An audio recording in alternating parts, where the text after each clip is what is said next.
ഞാനിനി പറയുന്നത് 100 വർഷം മുൻപുള്ള കാര്യമാണ്. എറണാകുളത്തെ ചെറായിൽ ഐതിഹാസികമായ ഒരു സമരം നടന്നു.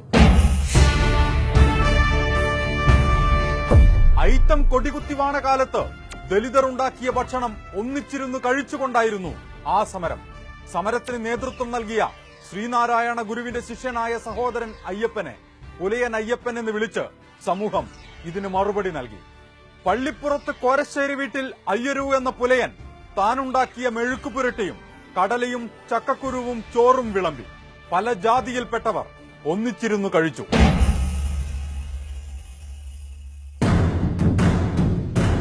പന്തിഭോജനത്തിന്റെ 100ാം വാർഷികം കൊച്ചിയിൽ നടന്നു.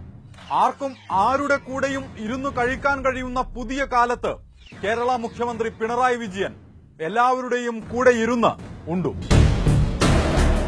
എന്നാൽ ഇവിടെ പുലയനായ അയ്യരുവിന് പകരമെത്തിയത് ഒരു നമ്പൂതിരിയാണ്. കലോത്സവ വേദികളിലൂടെ പരിചിതനായ പഴയിടം മോഹനൻ നമ്പൂതിരി. അതെ, പഴയിടത്തു തന്നെ നിൽക്കുകയാണ് നമ്മൾ. പഴയിടത്തേക്ക് തിരിച്ചു പോകാനുള്ള ഉത്തരവുകളാണ് പുറത്തിറങ്ങിക്കൊണ്ടിരിക്കുന്നത്. അതുകൊണ്ടാണ് ഭക്ഷണം കഴിച്ചും ഭക്ഷണം വിളമ്പിയും ഇക്കാലത്തും മനുഷ്യർക്ക് സമരം ചെയ്യേണ്ടി വരുന്നത്.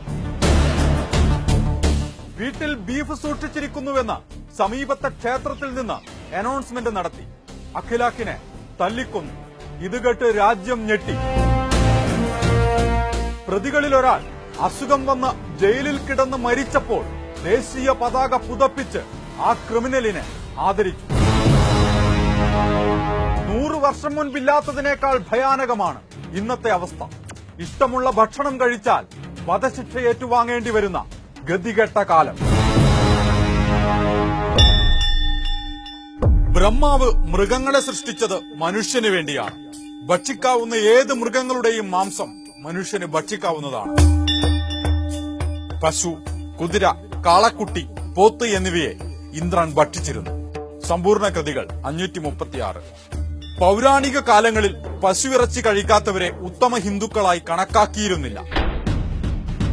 നിങ്ങൾ വിശ്വസിക്കുന്ന, നിങ്ങൾ ആരാധിക്കുന്ന മതഗ്രന്ഥങ്ങളിലാണ് ഇങ്ങനെ പറഞ്ഞിട്ടുള്ളത്.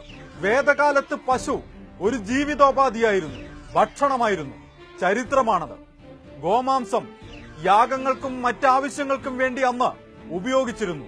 പുരാണങ്ങളുടെ അട്ടിപ്പേർ അവകാശം നിങ്ങൾക്കാണെന്ന് തെറ്റിദ്ധരിച്ചു വച്ചിരിക്കുന്നതുകൊണ്ട് ഇതൊന്നും അറിയാതിരിക്കാൻ വഴിയില്ല. സ്വാമി ദയാനന്ദ സരസ്വതി ആര്യസമാജം വഴി പശുവിന് വിശുദ്ധ പട്ടം നൽകി. ദളിത് ജനതയുടെ ജീവിതോപാധിയായിരുന്ന എരുമയിൽ നിന്നും പശുവിൽ നിന്നും പോത്തിനെ വേർതിരിച്ചു. ഉത്തരേന്ത്യയിലെ മനുഷ്യരുടെ, മുസ്ലിങ്ങളുടെ പ്രധാന വരുമാന മാർഗങ്ങളാണ് തോൽക്കച്ചവടവും അറവും. അതുവഴി, ഈ ഉത്തരവ് വഴി അവരുടെ സാമ്പത്തിക അടിത്തറ തകർക്കുക എന്നതുകൂടിയാണ് ലക്ഷ്യം. കറവ പറ്റിയാൽ പശുക്കളെ വിൽക്കും. അതാണ് കർഷകരുടെ പ്രധാന വരുമാന മാർഗങ്ങളിൽ ഒന്ന്. ഇനി അത് നടക്കില്ല. കറവ പറ്റിയ പശുക്കളെ കർഷകർ പോറ്റണമെന്നാണ് സർക്കാർ പറയുന്നത്. ഒരു നേരത്തെ ഭക്ഷണം പോലും നേരാംവണ്ണം കഴിക്കാൻ കഴിയാത്ത രാജ്യത്തെ കർഷകർക്ക് അതിന് കഴിയില്ല.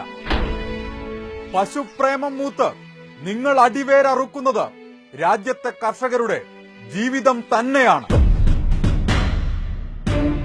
ആരാണ് കർഷകർ എന്നറിയാമോ? നമുക്ക് വേണ്ട ഭക്ഷണം തരുന്നവർ, അതിനുവേണ്ടി വെയിലും മഴയും കൊള്ളുന്നവർ. ഗതിയില്ലാതെ ആത്മഹത്യ ചെയ്യാൻ ക്യൂവിൽ നിൽക്കുന്ന ഇന്ത്യൻ കർഷകന്റെ അവസാനത്തെ കച്ചിത്തുരുമ്പിലാണ് നിങ്ങൾ തീ കൊടുത്തിരിക്കുന്നത്.